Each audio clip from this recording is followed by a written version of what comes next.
Hola hermanos, buenas tardes. Como no puedo ver vuestros rostros, no sé cómo estáis de ánimo. Espero que estéis bien, que estéis esperando en Dios, ¿no? Y esperando que realmente Él obre en nuestras vidas y en el mundo, en la iglesia. Y bueno, esperar en Dios nos trae nuevas fuerzas. Y sabemos que la Biblia enseña que nosotros somos tan solo recipientes, vasos de barro, ¿no? Donde Dios puede poner su poder en nosotros, ¿no? Y esa es la cuestión, ¿no? Esperar que Dios obre en nuestras vidas y produzca lo mejor de nosotros para que nosotros podamos compartirlo con el mundo. Bueno, pues en esta tarde quería seguir con la historia de Naamán, que vimos antes de ayer, ¿no? Que se encuentra en 2 de Reyes capítulo 5, los versículos del 8 al 16. Y esta historia que consideramos hace un par de días, y lo que vimos es que el pecado realmente es lo que arruina la vida, ¿no? Y es por eso, ¿no? Porque en este mundo toda infelicidad es por causa del pecado. Y se debe precisamente en este momento por el pecado. Si el pecado no hubiera entrado, pues nadie sería infeliz. No habría infelicidad en la vida. Y empezó cuando llegó el pecado, ¿no? Así que vimos que el pecado realmente es lo que lo estropea todo. Nadie es perfectamente feliz y siempre falta algo. El pecado es la causa de todo eso. Naamán era un hombre de gran valor, pero era leproso. Y eso lo estropeaba todo. Luego vimos como los grandes del mundo no podían hacer nada para remediarlo. Los reyes eran completamente impotentes como todos sus grandes hombres. El mundo no puede hacer nada con respecto al pecado. La historia de la civilización lo demuestra. La historia de la civilización es la historia del intento del hombre de librarse del mal del pecado, pero no puede. La lepra es una enfermedad demasiado atroz. El pecado es un problema demasiado profundo para la capacidad e ingenuidad humana. Y la tercera cuestión era que el mundo está demasiado ciego y desconoce el remedio, aun a pesar de que éste se encuentre ahí, delante nuestra. Esa humilde sierva sabía dónde debía ir Naamán. Le dijo: si rogase mi señor al profeta que está en Samaria, él lo sanaría de su lepra. Ella y nadie más lo sabía. El remedio estaba ahí, pero Naamán, su esposa y los reyes de Siria e Israel lo desconocían por completo. El mundo siempre está buscando en todas las direcciones, excepto en la que se encuentra el remedio. No sabe nada de él. Lo desestima considerándolo insignificante y sin valor y se ríe de él.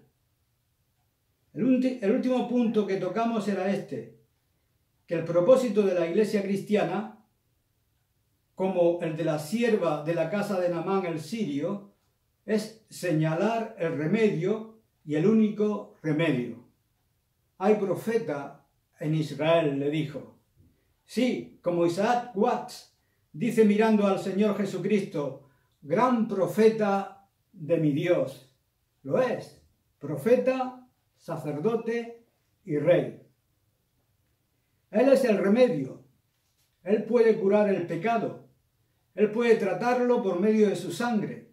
Él proporciona una doble cura que limpia tanto la culpa del pecado como su poder. Ese es el punto en que retomamos la historia nuevamente.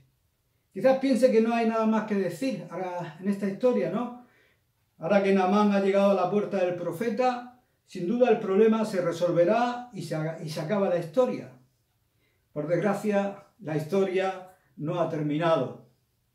Naamán llegó al profeta que podía sanarle, pero estuvo a punto de regresar a su casa con su lepra. ¿Por qué? Pues porque habían ciertas cosas en él que seguían estando mal. Este hombre no solo padecía lepra, sino también otras cosas que le privaban del remedio. El mundo en esto es igual que Naamán. Aquí en este libro hay un mensaje que resolvería todos los problemas de la raza humana. Si todo el mundo viviera el sermón del monte, no quedaría problema alguno. No habría necesidad de amontonar armamento y de fabricar bombas. No habría guerra, no habría policía, no habría crímenes, ni robos, ni falta de honradez, ni inmoralidad, ni separaciones, ni divorcios, nada. Si todo el mundo viviera el sermón del monte, si creyera en Jesús y anduviera como Él anduvo. Aquí está la respuesta. Aquí está lo único que necesita el alma. Y sin embargo, a pesar de que está aquí, a pesar de que Eliseo estaba en su casa, el mundo prosigue en su lepra, en su pecado y en su infelicidad. ¿A qué se debe? Pues vamos a ver el motivo exactamente en esta historia. Y aquí nos muestra las dificultades que había que superar Naamán antes de que pudiera ser sanado. Y nos revela algunos de los principios más esenciales con respecto a este mensaje del Evangelio. Consideremos a Naamán tropezando justo en el momento en que iba a ser sanado. Casi perdió la bendición. ¿Por qué? Porque hay ciertas cosas de este Evangelio que el hombre natural detesta, como la detestaba Naamán. Y debido a que odiaba estas cosas, se retiró muy enojado y casi se marchó a su casa. De no ser por los ruegos de sus siervos, se habría marchado a casa enfurecido y siendo aún leproso. El problema es el siguiente. Hay cosas del Evangelio de Jesucristo que el hombre natural detesta y por eso no se dirige a él. Por eso no le cura. Por eso no se regocija como debiera y como podría hacerlo. Y lo vamos a ver aquí. Lo primero que encontramos es lo siguiente. El hombre natural detesta el Evangelio porque hiere y humilla su orgullo. Eso es lo primero.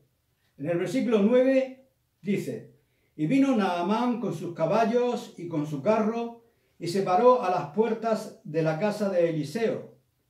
Así que Naamán llega con sus regalos, su dinero, sus ropas y todo lo demás. Va con su carruaje y sus caballos a la puerta de la casa de Eliseo. Y luego leemos en el versículo 10, entonces Eliseo le envió un mensajero diciendo: ve y lávate 7 veces en el Jordán y tu carne se te restaurará y serás limpio. Había ido allí a fin de curarse, ¿no es así? Bien, esa era la forma de curarse, le dice Eliseo. Y en el versículo 11 y 12 dice: y Naamán se fue enojado, diciendo: he aquí, yo decía para mí, saldrá él luego y estando en pie, invocará el nombre de Jehová su Dios, y alzará su mano y tocará el lugar y sanará la lepra. Habana y Farfar, ríos de Damasco, ¿no son mejores que todas las aguas de Israel? Si me lavare en ellos, ¿no seré también limpio? Y se volvió y se fue muy enojado. El orgullo de Naamán había sido herido. Se sentía humillado. Porque ese hombre era un gran hombre, un gran general, cercano al rey de su propio país. Después de todo había venido con una carta de recomendación. Había ido al rey de Israel y ahora viene a este humilde profeta y sin duda pensó recibiría un trato especial, o al menos se le trataría con la cortesía habitual de un hombre de su posición, de acuerdo a un protocolo. Él no podía ser tratado de esa manera, con un mensaje verbal. ¿Por qué no había venido el profeta a verle y expresar su satisfacción por ver a un hombre de tal importancia? ¿Por qué no había alzado su mano y tocado el lugar y sanado su lepra, sin más? Nada de eso. Eliseo ni siquiera lo ve. Naamán fue insultado, humillado. Esto era algo que no podía soportar, sin lepra o con ella. En lugar de recibir un trato especial, debido a que era un gran hombre, descubrió para su disgusto y enojo que era tratado como cualquier otro, como si fuera un hombre vulgar, como todos los hombres vulgares. Eso le disgustó y no lo soportaba, se enfureció, estaba enojado, eso era insultante y por tanto se marchó airado. Naamán no es el único en hacer esto, ¿sabes? Hay muchas personas que vienen a la iglesia y reaccionan de la misma manera. ¿Qué quieres decir?, pregunta alguno. Me refiero a esto. Las personas se ofenden hasta ante la primera declaración del Evangelio de que Dios no hace acepción de personas, que no se reconocen distinciones en la casa de Dios. En la iglesia de Dios no hay distinciones ni divisiones por cuestiones de nacimiento o trasfondo, raza o categoría social. Todo eso es completamente irrelevante. En la casa de Dios tampoco hay distinciones o categorías especiales debido al intelecto. Puedes ser el genio más grande del mundo. No importa.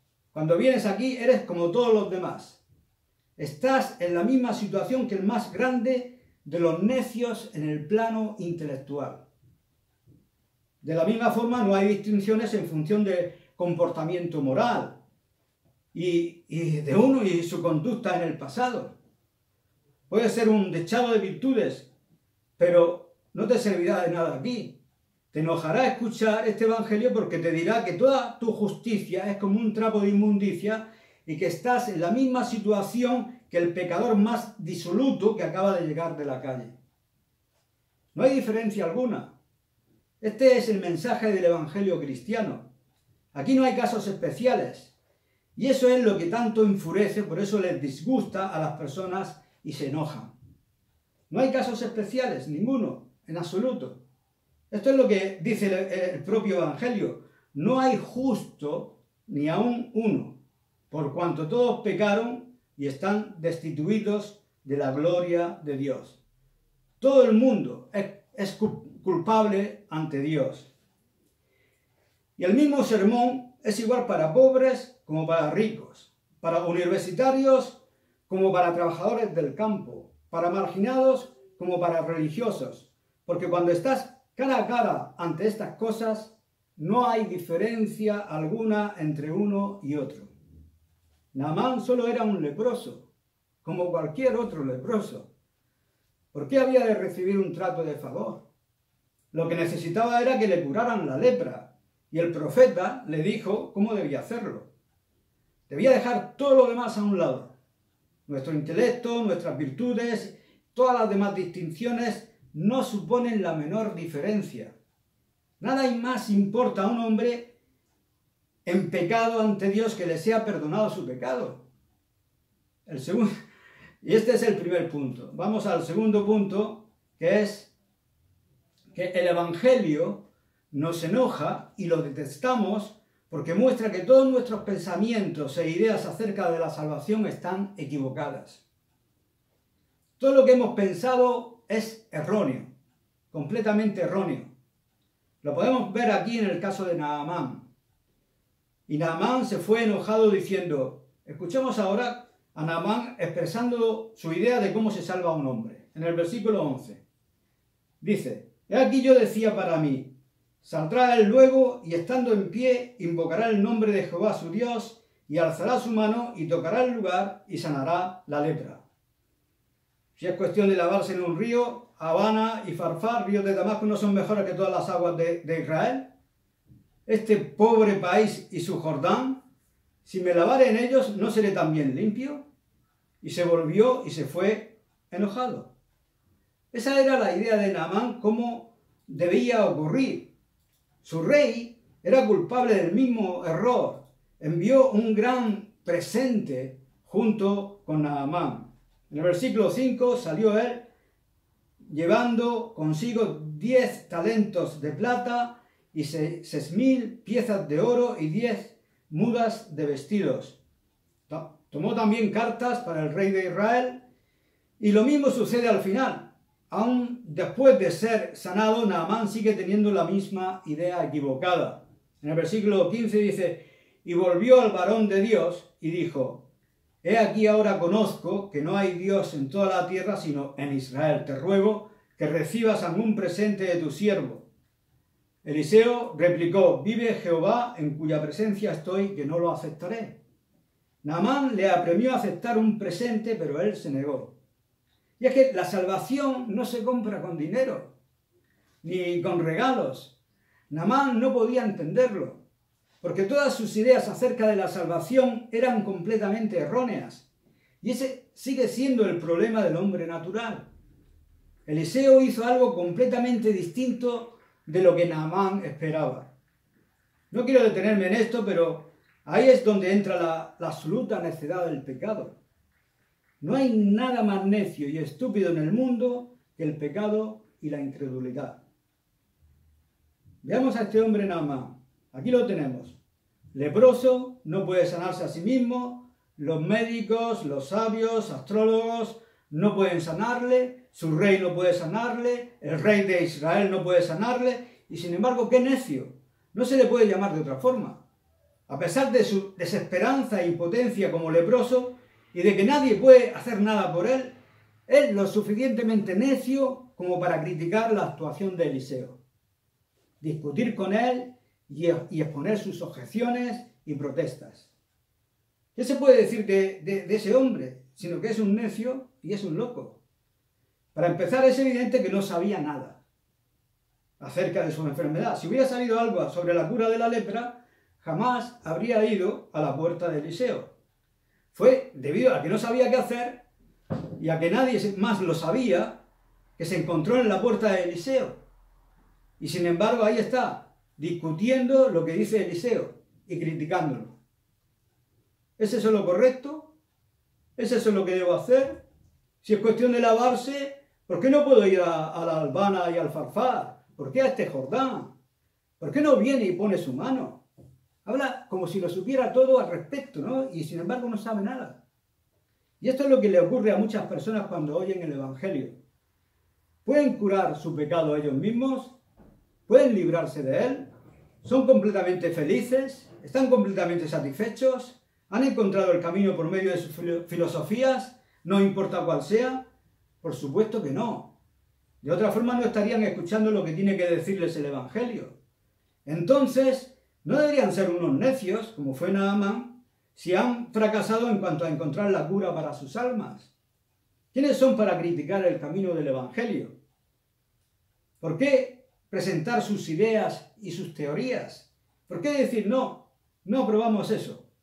Ese fue el motivo por lo que los judíos rechazaron a Cristo cuando vino al mundo, aunque era su propio Mesías. Dijeron: ¿no es este el hombre que se pasa todo el tiempo predicando en Galilea a un puñado de pobres? El Mesías será alguien que reunirá un ejército y vencerá a Roma y se erigirá como un rey en Jerusalén.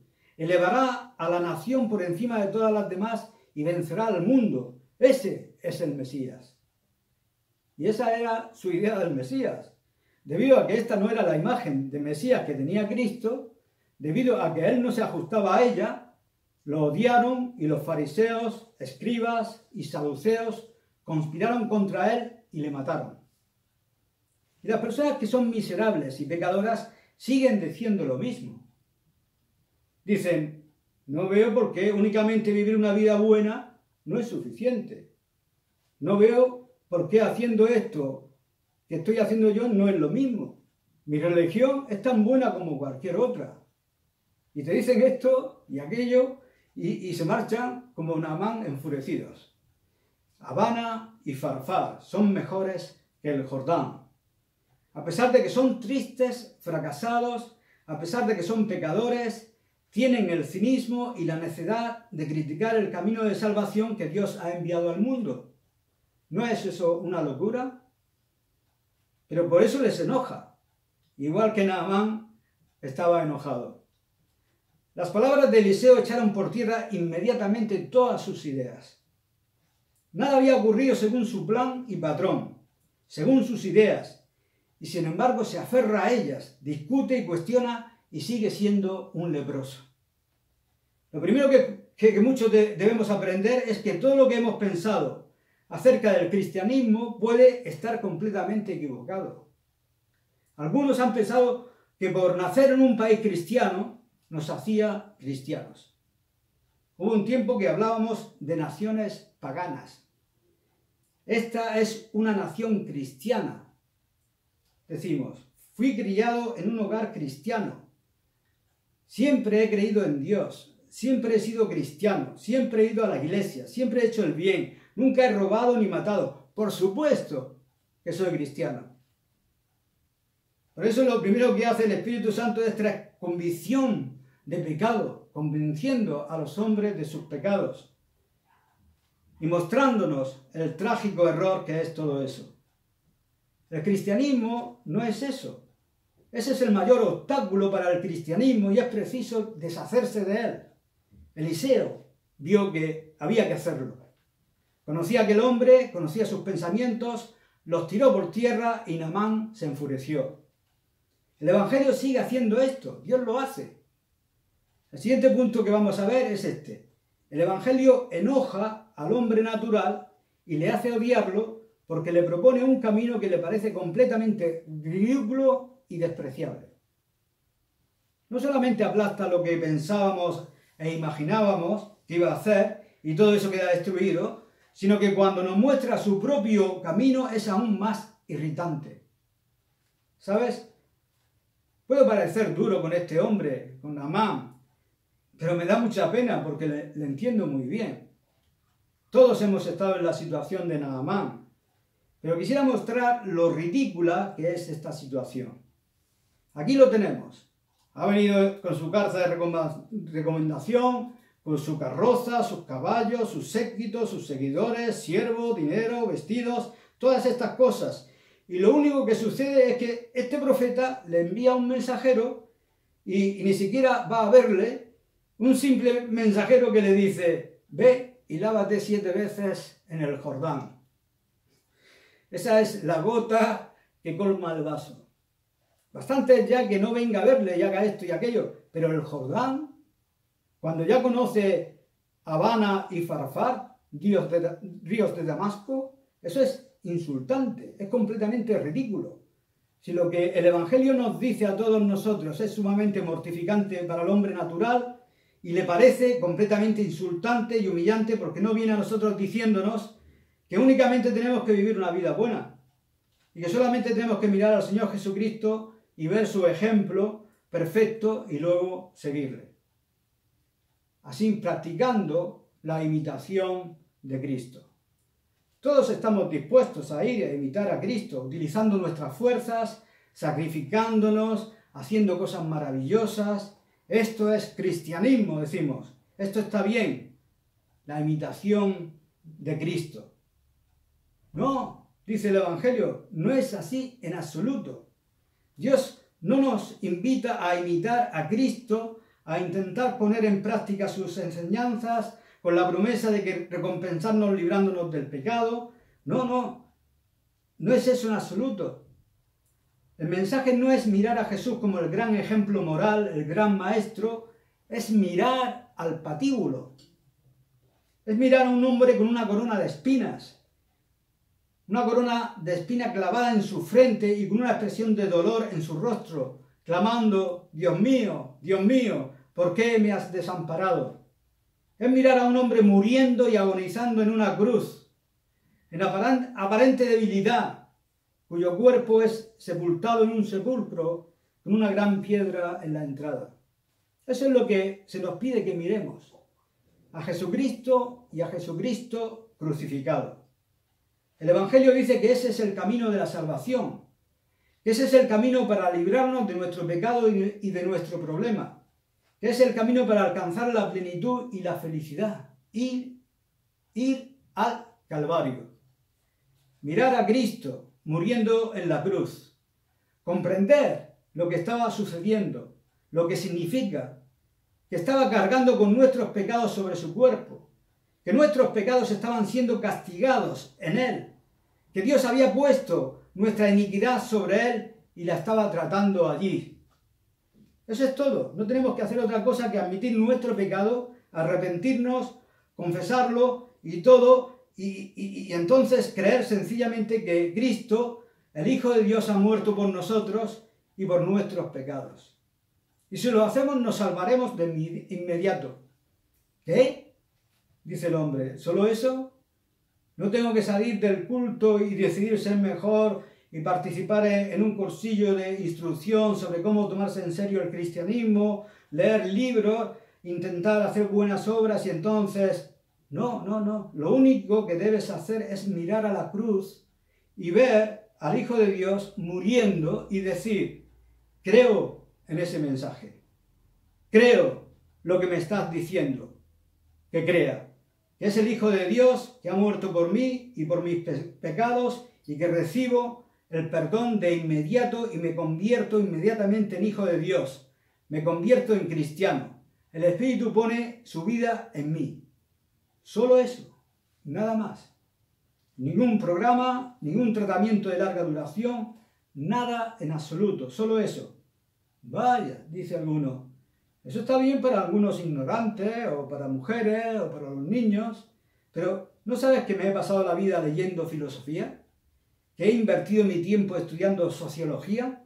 ¿Que estoy haciendo buenas obras? ¿Que estoy batallando con grandes ideas y sondeando los misterios? Me estás insultando, eso es infantil, es ridículamente simple, es inmoral. Pedirme que diga que hubo alguien que murió por mí y que otro puede llevar mis pecados. Sin duda el hombre debe salvarse por medio de una vida buena.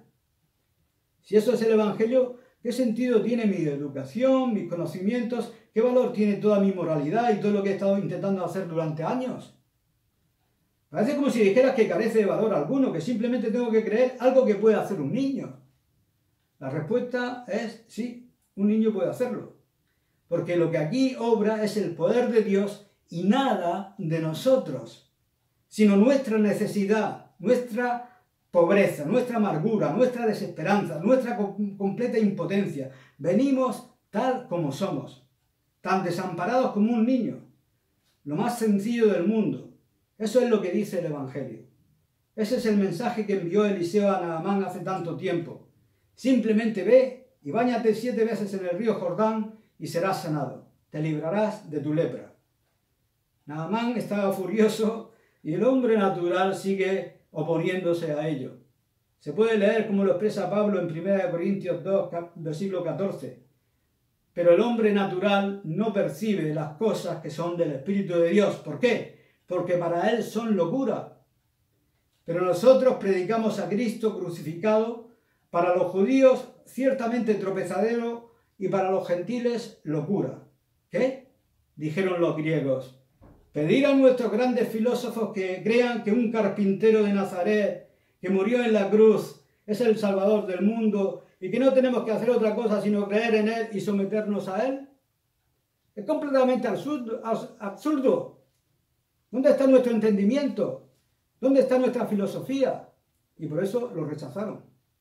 Los príncipes de este mundo no conocieron la sabiduría de Dios, porque si la hubieran conocido, nunca habrían crucificado al Señor de gloria.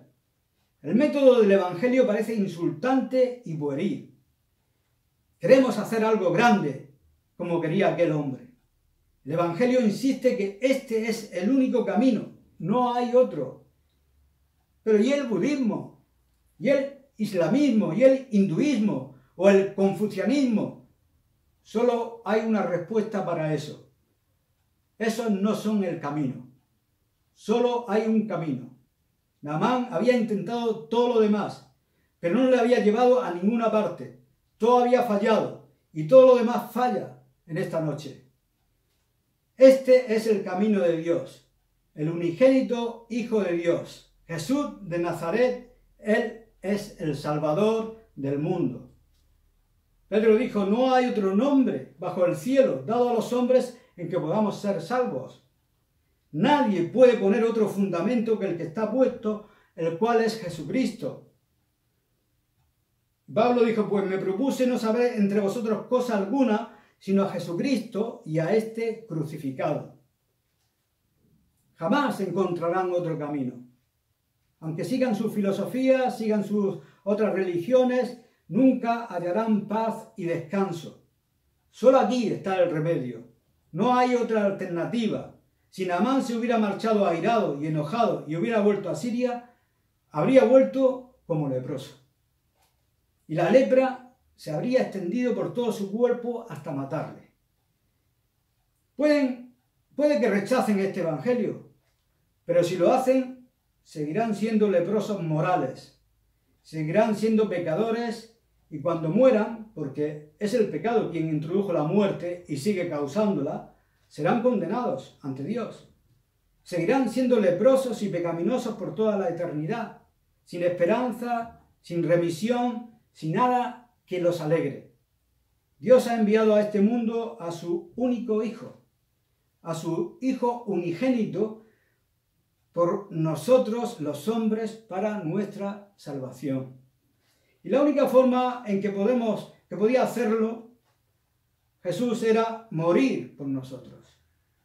Por ese motivo murió. No había otra alternativa, no había otro modo.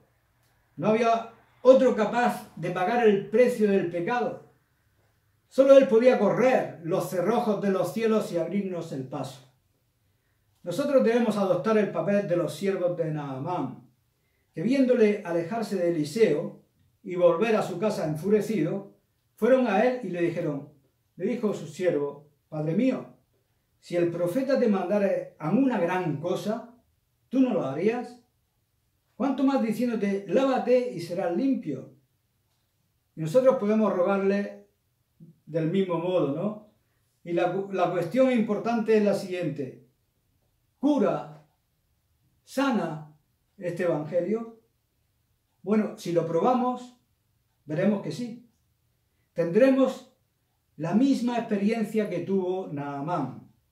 Escuchó el argumento, vio lo razonable que era, y entonces descendió y se zambulló siete veces en el Jordán conforme a la palabra del varón de Dios. Le costó, no fue fácil. Por supuesto que no lo fue. Todos nosotros hemos pasado por eso. Pero su carne se volvió como la carne de un niño y quedó limpio. La lepra de Naamán fue curada. Su piel fue restablecida y quedó limpio. Amén. Este es el mensaje de la segunda parte del pastor Martin Lloyd-Jones, que predicó en su iglesia en Londres, en Westminster Chapel. Que Dios os bendiga. Amén.